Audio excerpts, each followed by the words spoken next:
En RCR presentamos Tu Candidato 2021. Segunda vuelta. Hola, muy buenos días, ¿cómo están? Esto es Tu Candidato 2021, un programa que llega a ustedes gracias a la Fundación Friedrich Naumann, la Asociación de Contribuyentes del Perú, el Centro de Innovación en Políticas Públicas y la Red de Comunicación Regional. Es un programa en el cual, como ustedes saben, hemos venido durante toda la campaña electoral conversando con candidatos al Congreso, candidatos a la presidencia, especialistas, analistas, políticos y económicos. Un programa que ha tenido muchísimo impacto por la calidad de la información que hemos tenido, por la cantidad de personas que nos han dado muy buenas opiniones al respecto de lo que pasa en el país. La coyuntura en este momento todavía sigue siendo un poco incierta. Como ustedes bien saben, al señor Pedro Castillo aún no lo proclaman presidente, la señora Keiko Fujimori guarda silencio. Hoy día sabemos que hay una cantidad de solicitudes de nulidad que siguen pendientes de aprobación por, digamos, o rechazo, ¿no? Por el Jurado Nacional de Elecciones. El día de ayer se realizó una conferencia de prensa en la cual el Partido Fuerza Popular y otros políticos explicaron cuál era la situación, digamos, de estas solicitudes de nulidad, su opinión al respecto. Como ustedes bien saben, ya han pasado 2 semanas, se le pidió al Jurado Nacional de Elecciones que, digamos, abra los padrones electorales, que le pidiera a la OMPE, ¿no es cierto?, los padrones electorales, para poder cotejar los padrones donde están los nombres de todos los votantes, con las actas y ver efectivamente si es que ahora sí la cantidad de votos coincidía, si había de más o había menos, quienes habían firmado, y por lo tanto sus votos tenían que aparecer, cuáles eran las firmas que aparecían en los padrones electorales. Muy importante, le hubiera dado mucha transparencia, digamos, al proceso, más allá de si era verdad o no que había fraude. Y eso pudo haber ocurrido hace 2 semanas, pero hace 2 semanas que se han negado a abrir los padrones electorales. No hay razón, no hay argumento. He escuchado los argumentos de gente que dice, no, abrir los padrones electorales de alguna forma vulneraría la intimidad, digamos, no vulneraría la intimidad de nadie. Porque además los padrones electorales son documentos públicos, que son partes de un proceso que es público, que es una elección, y que por lo tanto están sujetos a transparencia, ¿no? Hay algunos especialistas, abogados, ¿no?, obviamente de corte más izquierdista, progresista, que le exigen la mayor transparencia, digamos, al Congreso de la República, la mayor transparencia a otras entidades del Estado, pero aquí en las elecciones mejor dejémoslo guardadito, aquí la transparencia no es tan importante, ¿no? No se pongan quejones, ¿no? No sean conspiranoicos, no crean que esto es una conspiración, no sean golpistas, no sean fujimoristas, no sean antidemocráticos, no, no, no. Pedir los paros electorales no tenía ningún problema, pero no lo quisieron hacer. Entonces, lo más probable es que se proclame el señor Pedro Castillo en breve, pero sobre él pesa una sombra de dudas muy, muy grande, una sombra de corrupción enorme, debido a la mafia de los dinámicos del centro que cada vez se le acerca más al cuello al señor Castillo. Ojalá que esto no lo toque tan directamente. Y si existen audios o videos de él, esperemos que esto no desestabilice más la realidad. Porque al contrario, un señor Castillo con estos problemas en la espalda, con problemas de financiamiento, con problemas de relaciones con gente extraña, tendría que moderarse, tendría que controlarse y tendría que ser un presidente más dialogante, tendría que ser un presidente más moderado, más sensato. Vamos a ver si esto es posible. Hoy día nos toca hablar de otro tema que también es muy importante, muy importante. Así como la crisis política todavía nos acompaña, la crisis económica y sanitaria también.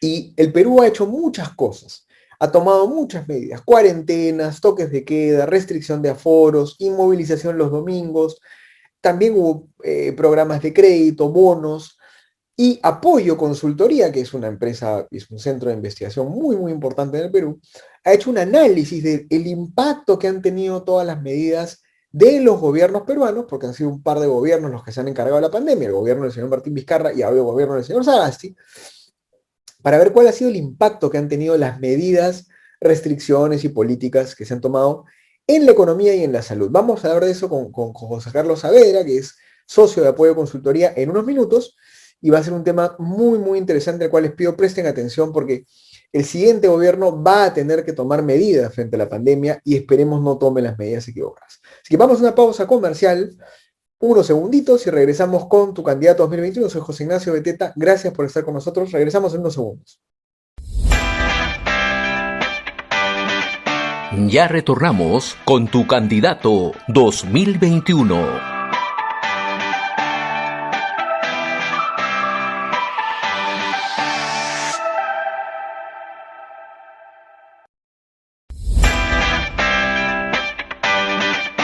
Ya retornamos con tu candidato 2021.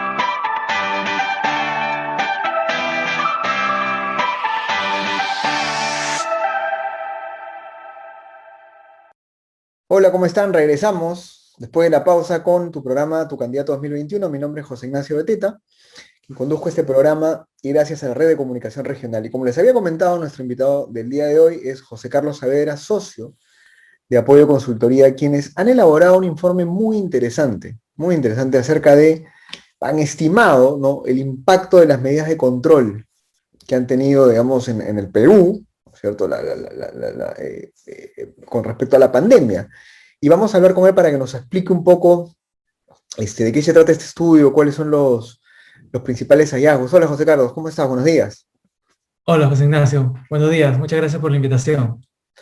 Todos sabíamos que el Perú había sido uno de los países con las mayores, digamos, restricciones y con la rigurosidad más alta, digamos, en las medidas para controlar la pandemia.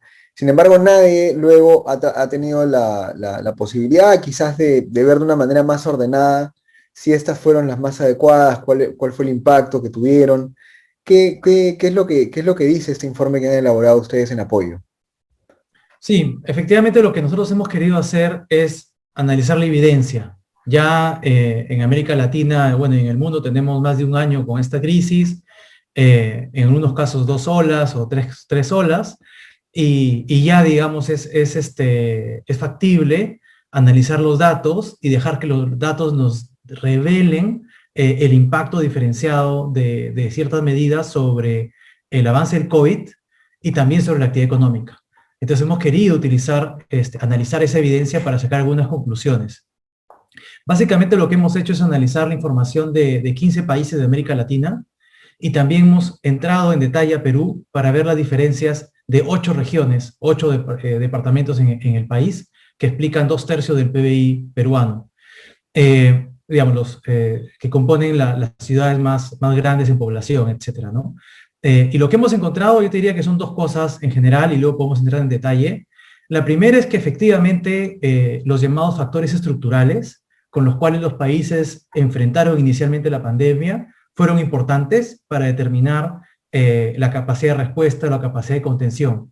Por ejemplo, en el Perú, factores estructurales, la informalidad, ¿no? En el Perú, tener empleo formal en esta coyuntura fue el mejor seguro que una persona pudo tener, ¿no? Porque pudo seguir trabajando, porque disminuyó menos el empleo en ese segmento, porque tenía seguro de salud, y etc.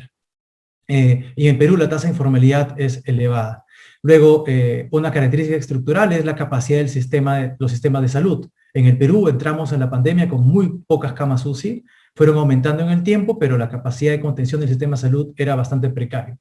Y otras características como la estructura económica, por ejemplo, cuán grande es el sector turismo o cuán grande es el sector restaurantes, también de alguna manera influye en lo que pasa con la economía. Y así, estos factores estructurales explican en buena parte lo ocurrido en el Perú. Sin embargo, no explican toda la historia, ¿no? Hemos estimado que en América Latina estos factores estructurales explican solo un 40% de los resultados. Eso quiere decir que las políticas aplicadas tuvieron un rol importante para identificar quiénes lo hicieron mejor y quiénes lo hicieron peor. Y eso me lleva al segundo hallazgo. Hemos logrado identificar qué grupo de políticas implementadas en América Latina y también en el Perú fueron las más adecuadas o las que presentaron los mejores resultados en cuanto al control del virus y también en cuanto al daño que se le hizo a la economía. Hay un grupo de políticas, que luego te puedo comentar cuáles son, que presentaban la mejor combinación. Un efecto importante en la contención del virus y un daño muy reducido a la actividad económica o los ingresos de la gente.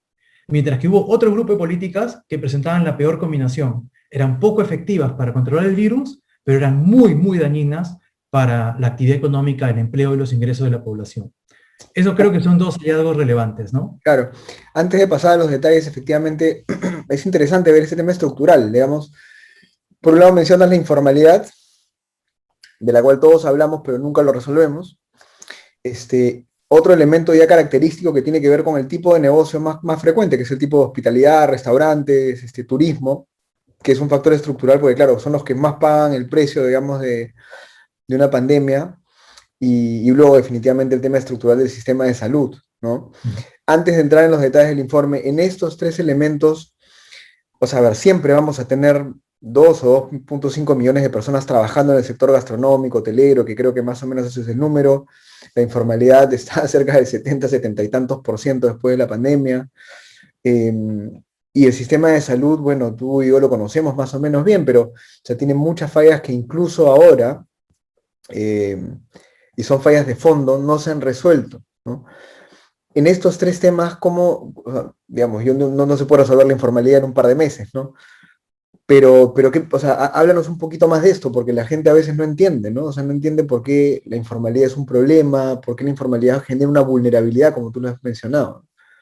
Sí, efectivamente, uno de los, quizás el principal o uno de los principales problemas de Perú y que pienso de su desarrollo es que 70% de los trabajadores no tienen contrato, ¿no? O tienen un empleo informal. Esto es un serio problema porque el no tener empleo formal lo desprotege, ¿no? Lo desprotege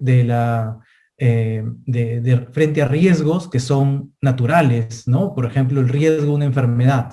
Si tú tienes un empleo informal, no tienes seguro de salud. Entonces es un tema serio familiar, un problema familiar y un riesgo para la salud el no tener una protección en ese ámbito.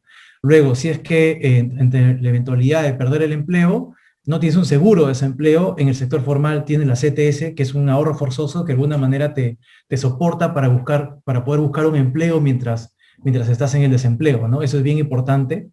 Luego la pensión, si estás en el sector informal, estás muy vulnerable a algo que de todas maneras va a pasar, es que nos vamos a volver viejos y que no vamos a poder trabajar. En ese aspecto también te vuelves vulnerable. Y por último, pero no por menos importante, cuando uno tiene un empleo formal, está de alguna manera protegido por la legislación, por las leyes que buscan seguridad, salud en el trabajo. Esa ley, esa protección también te protege frente a las arbitrariedades que pueda haber de tu empleador, ¿no? Entonces, también te defiende de ciertas injusticias que puedan darse en el sector informal. Hay diversos estudios y mucha discusión acerca de qué está detrás de la informalidad en el Perú. Creo que más allá de los matices, creo que todos estamos de acuerdo que hay un problema en diseño de políticas, que el diseño de políticas no conversa bien con la realidad del mercado laboral.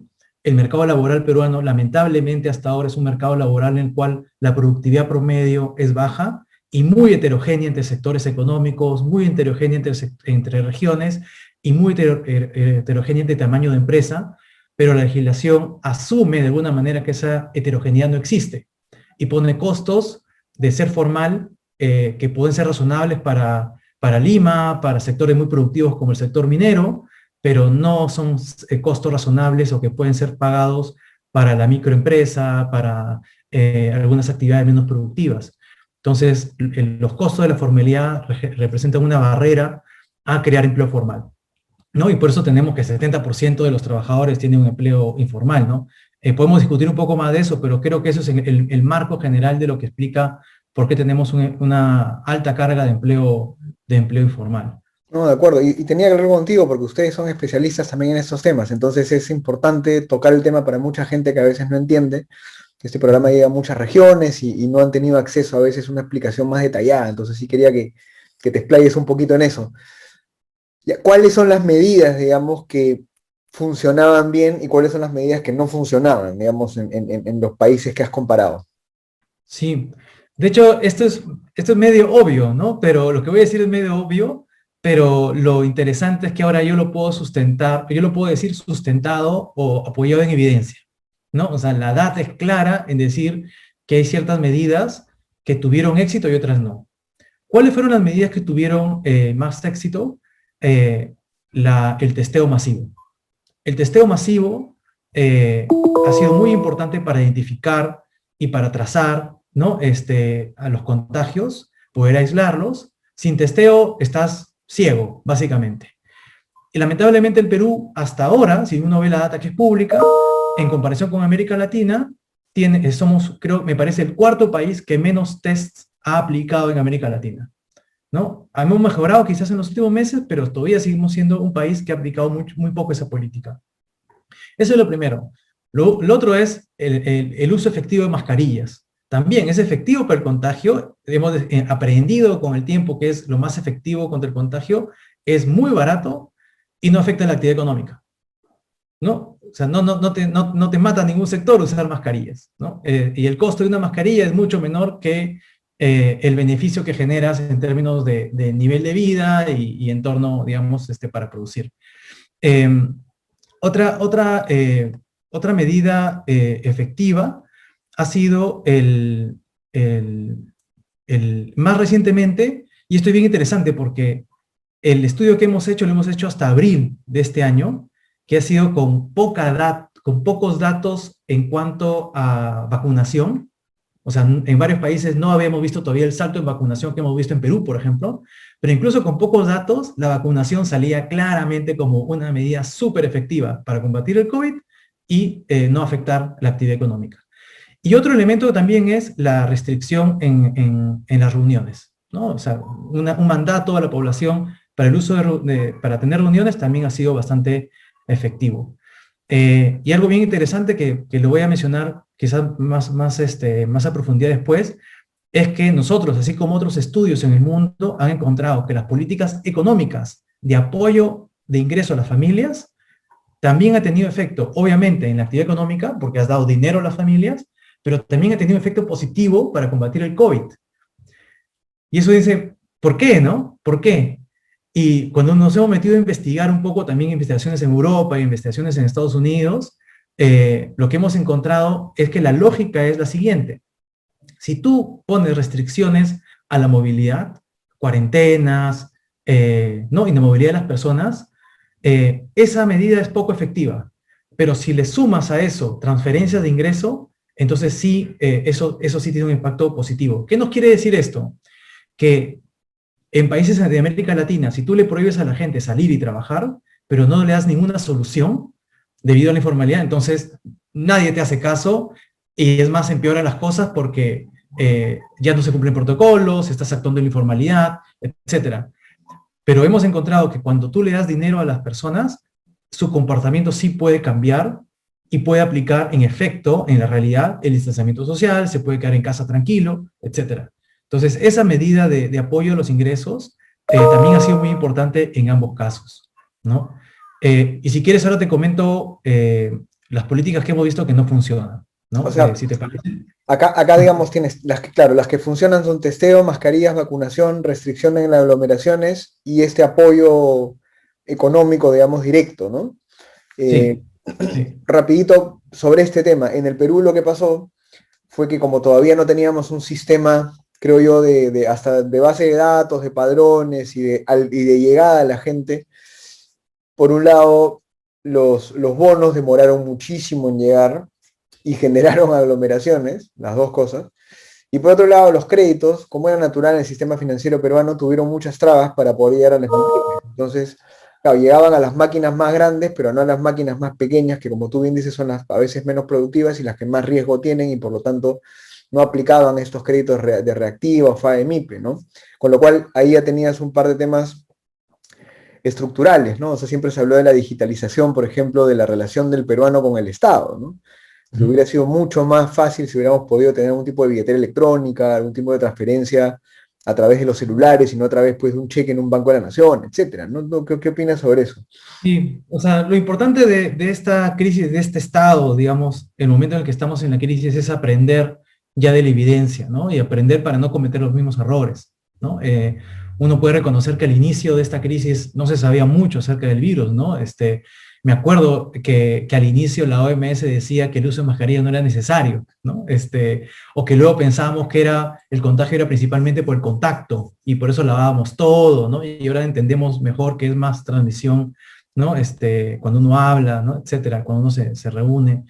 Pero el reto es aprender hacia adelante y creo que hemos aprendido que algunas reformas que hemos postergado durante mucho tiempo son impostergables, porque son muy relevantes. Lo que tú mencionas de la relación del ciudadano con el Estado, que sea eficiente, amable con el ciudadano, que lo empodere, ¿no? Que sea fácil, que esté en nuestros bolsillos con aplicativos, con sistemas de información interesantes, la calidad del sistema de salud, que tú lo conoces bastante bien, es algo que hemos venido postergando. Hemos sido muy buenos desarrollando institucionalidad económica para que como país seamos buenos enfrentando crisis económicas, un MEF potente, un BCR potente, una SBS potente, pero digamos, no hemos estado capacitados para enfrentar una crisis sanitaria, ¿no? Esta crisis nos agarró probablemente el punto más débil que teníamos, ¿no? Y lo otro es aprender de esta evidencia que estamos encontrando, ¿no?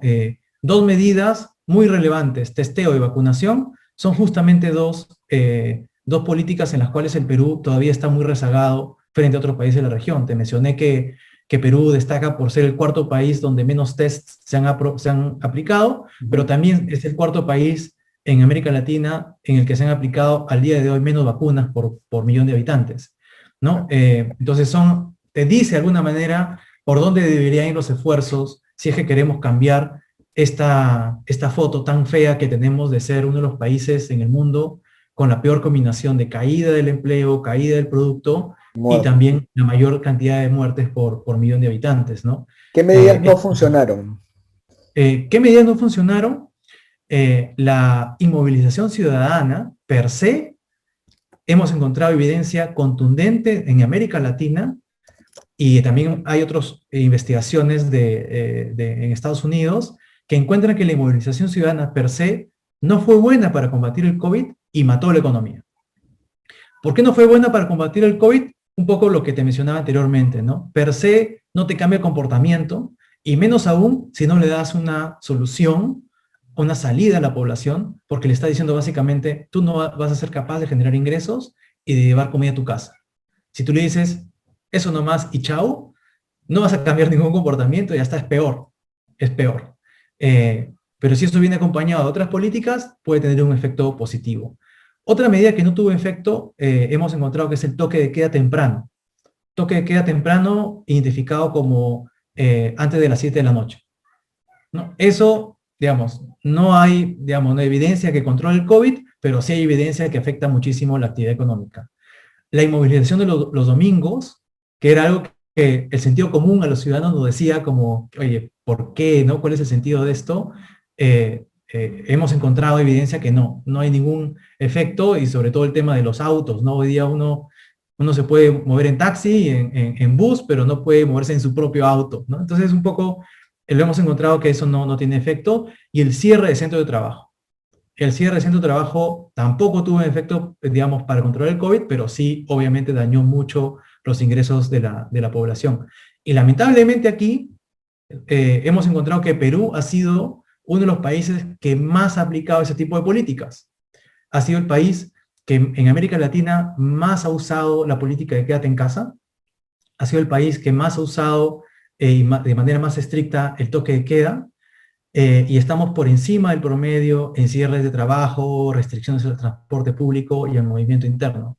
Entonces hemos tenido una combinación equivocada. Al menos eso es lo que nos dice la data, ¿no? Hay una medida que sí es, digamos, que sí es buena para uno y mala por el otro, que es el de los aforos. Los aforos, trabajar con los aforos sí ha mostrado ser eficaz para controlar el virus, porque controla las aglomeraciones, que es clave, pero sí es dañino para la economía.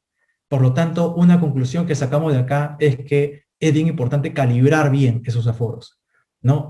No se trata de poner restricción de aforo a que solamente puede haber el 1%, ¿no?, de personas, sino un nivel de aforo que busque una calibración adecuada entre los dos objetivos, porque ahí sí hay hay que elegir. Hay lo que los economistas llamamos trade-off, ¿no? Hay que elegir entre un objetivo o el otro. Mientras que en las otras medidas que te he mencionado son win-win, ¿no? Controlar el COVID sin el costo de dañar la economía, ¿no? Creo que ese es un hallazgo interesante.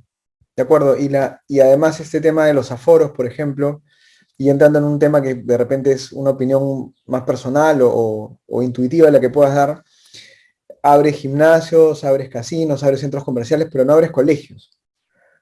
Y Sí. aquí hay un movimiento cada vez un poco más fuerte que todavía no está teniendo mucho eco y que me gustaría darles un poco más de espacio, pero es el retorno a las clases presenciales de alguna forma gradual y, como tú bien dices, calibrada, vamos a usar esa palabra, de los chicos al colegio, ¿no? Que es un tema que en Sí. el hogar, en la salud mental es muy importante, ¿no?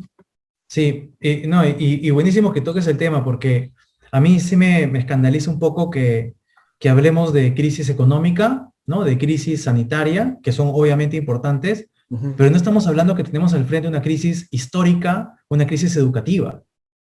Es una crisis educativa que afecta el avance educativo de los chicos con efectos de largo plazo. O sea, los chicos que se han sido visto afectados su nivel educativo van a ver afectados sus niveles de ingresos hacia adelante y su desarrollo personal hacia adelante. Y lo otro que es más triste es la desigualdad que esto genera. Ya nuestro sistema educativo da resultados desiguales. Esta crisis, esa brecha la ha ampliado de manera muy, muy brutal, ¿no? Entonces, tenemos el reto de cómo recuperar el tiempo perdido y cómo corregir esas desigualdades que se han generado adicionales, ¿no? Durante esta crisis. Eh, y la verdad es que me parece escandaloso que no se hable tanto del tema, ¿no? Me parece que el gobierno debería darle tanta prioridad a esto como a abrir centros comerciales. O sea, quizás debería darle más prioridad, ¿no? Porque es muy importante. Y no solamente eso, sino también tiene efectos sobre las familias, ¿no? Tú has mencionado el tema de salud mental, pero también hemos encontrado evidencia en apoyo de que esta crisis ha generado un efecto desigual sobre el acceso al mercado laboral de las mujeres frente a los hombres, ¿no? Ya había un gap antes de la pandemia. Ese gap se ha ampliado en el acceso al mercado laboral y salarios entre hombres y mujeres, particularmente para las mujeres que tienen hijos en edad escolar. Es clarísimo, la data es clarísima, eso no es opinable, la data muestra que ese gap se ha ampliado, entonces es también bastante injusto para el desarrollo profesional de muchas personas, ¿no? En otros países ya se empiezan a hacer algunos esfuerzos para abrir escuelas. Parte de eso es incluir a los docentes en el plan de vacunación como grupo prioritario.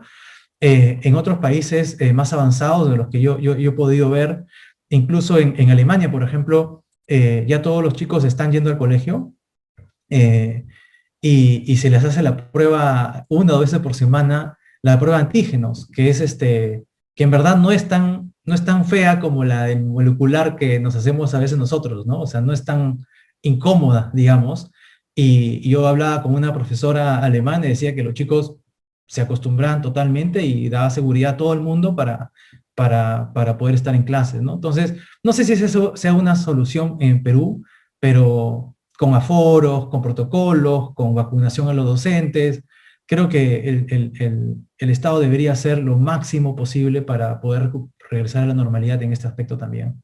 Sí, falta ahí también justamente, yo creo que flexibilidad en la política pública, en las soluciones que da el Estado. Yo tengo algunos conocidos aquí en el Perú, por ejemplo, que se han comprado sus kits de pruebas de antígeno Ujú. personales, ¿no? Y claro, tú dirás, no, esa gente que tiene privilegios. No, no, es que es muy barato. O sea, te compras tu kit de prueba y no es nada caro. Eh, y tú mismo podrías hacerte la prueba incluso en tu casa, con cierto nivel de conocimiento, obviamente, de cómo hacerlo, pero ahí, por ejemplo, una buena alianza público-privada, una buena alianza entre el Estado y los laboratorios y las clínicas, y que los colegios puedan, digamos, acceder a través de convenios, ¿no es cierto?, con estas soluciones. Y definitivamente estoy de acuerdo que los profesores deberían estar ya en primera fila también siendo vacunados, pero no es así. Lo único que han priorizado, que lo leí ayer, era la vacunación de docentes en zonas rurales, pero claro, esa es la población más pequeña, ¿no? y los grandes centros urbanos son los que aglomeran la mayor cantidad de colegios y profesores, ¿no? Pero bueno, Sí. vamos a ver cómo va eso. Ahora, últimos comentarios, últimas reflexiones del estudio. ¿Qué conclusiones y qué sería, para ti, cuáles serían las prioridades que debería tener ya no este gobierno, sino el próximo? Vamos a tratar de hablar de 28 de julio, ¿no? Va a entrar una nueva gestión y todo esto que estás mencionando siguen siendo pendientes, o sea, son temas que van a seguir porque la pandemia nos va a acompañar todavía un tiempo, ¿no? ¿Cuáles serían tus propuestas y tus recomendaciones para el siguiente gobierno? Sí, mira, un hallazgo que me parece bien importante es que para muchos, cuando analizábamos esta crisis, parecía que había necesariamente que elegir o salud o economía, ¿no? Era como que eso era un discurso que tenía sentido, ¿no? Porque había que cerrar para poder cuidarnos y desarrollar el sistema de salud. Lo que nos dice la evidencia que hemos encontrado es que no es necesariamente así, ¿no? Que no era inevitable, ¿no?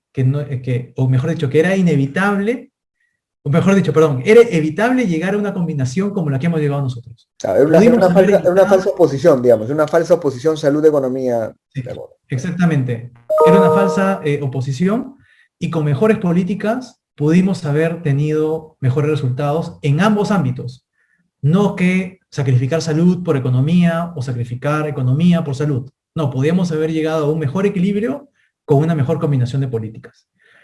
Y eso me lleva a la segunda reflexión, digamos, más de recomendación para el próximo gobierno, y es no caer en los facilismos de cerrar la economía, inmovilizar a la gente, encerrar a la gente, pensando que eso va a tener un efecto importante en el control del COVID. Hemos encontrado que eso en realidad no tiene un efecto importante en el control del COVID y que más bien hay que pasar a políticas más inteligentes, mejor calibradas, basadas en evidencia, como la que he mencionado, menciono dos o tres en particular. Uno, mascarillas.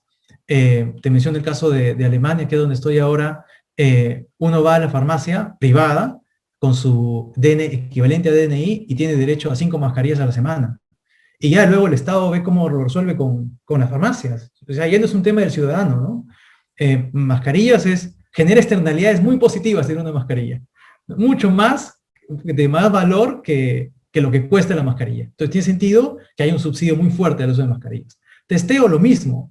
Testeo masivo, gratuito, si es posible, de pruebas adecuadas. Eso también. Y lo otro, en vez de restricciones indiscriminadas, trabajar con los aforos. Trabajar con los aforos, trabajar con los protocolos que parecen que son los más efectivos para combatir el COVID y no hacer tanto daño al empleo y a los ingresos de la gente, ¿no? Yo diría que por ahí va. De acuerdo, sí. Yo creo que ahí hay bastante evidencia. El resumen, el estudio que yo he revisado que han hecho está bastante bueno y tiene conclusiones muy claras.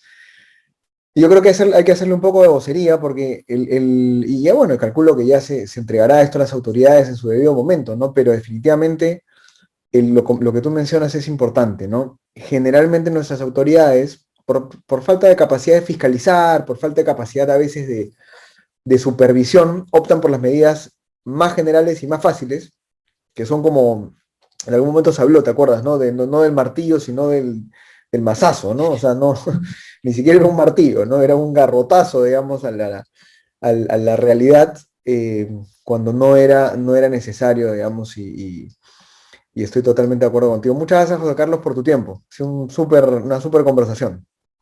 No, con mucho gusto. Muchas gracias por la invitación. Gracias. Vamos a una pequeña pausa comercial y regresamos ya con las palabras finales aquí en este programa Tu Candidato 2021. En RCR hemos presentado Tu Candidato 2021. Segunda vuelta. Ya retornamos con Tu Candidato 2021.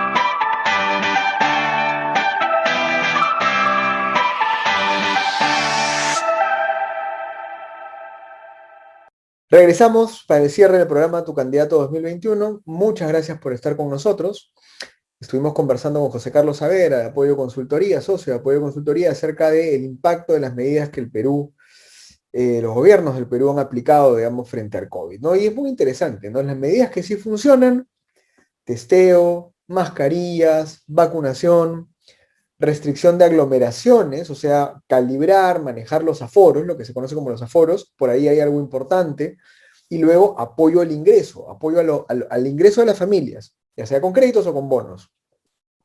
Pero para los créditos y los bonos, como conversábamos con José Carlos, se necesita más facilidad para que esos bonos lleguen y una reforma, yo creo que sí, del sistema financiero para que los créditos también alcancen a las unidades empresariales más vulnerables, cosa que no ocurrió el año pasado con Reactiva y con FAEMIPE, y que eso implica una serie de reformas en el sistema financiero, de las cuales seguramente otro día hablaremos con el mismo José Carlos o con alguien más. Las medidas que no funcionan, las inmovilizaciones ciudadanas, así porque sí, eso no funciona. Los toques de queda muy temprano tampoco funcionan. La inmovilización de domingos y restricción de autos particulares tampoco funciona. El cierre de los centros de trabajo, muy interesante. El haber cerrado oficinas tampoco funciona. Y nos contaba, digamos, ¿no?, cómo en otros países el uso de mascarillas subsidiadas por el Estado, el testeo masivo, que ya uno se puede comprar pruebas particulares, tus propias pruebas, las puedes comprar, las puedes llevar a tu casa, son muy baratas.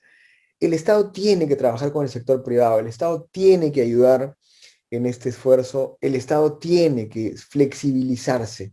Y eso no ocurrió el año pasado, sobre todo en el primer semestre, eso no ocurrió, y ahí tienen mucho mea culpa que hacer los ministros que estuvieron en ese entonces, en el primer, segundo semestre, porque no hicieron las cosas bien, no trabajaron con el sector privado, aplicaron medidas a rajatabla sin analizarlas correctamente. Evidentemente todos los países tuvieron problemas al comienzo porque no sabían bien qué cosa enfrentaban, pero en el Perú esto demoró mucho, ¿no? El aprendizaje demoró muchísimo, así que ha sido una interesante conversación con José Carlos Saavedra. Conclusiones, vamos a ver qué hace el siguiente gobierno. Desde acá vamos a hacer, creo yo, la vocería adecuada para que tome las medidas correctas. Y vamos a ver también, digamos, qué pasa con esta situación política en la que estamos en este momento, que es una situación política muy, muy crítica y que ya deberíamos pasar esta etapa, volver un poco a la normalidad. Nadie quiere un país en crisis tantos años. Necesitamos tranquilidad, seguridad, trabajo, tolerancia, respeto, para volver a hacer negocios, para volver a generar ingresos. Bueno, muchas gracias, será hasta la próxima semana. Soy José Ignacio Beteta en Tu Candidato 2021. Cuídense mucho, que la salud esté bien por casa. Nos vemos la próxima semana. En RCR hemos presentado Tu Candidato 2021. Segunda vuelta.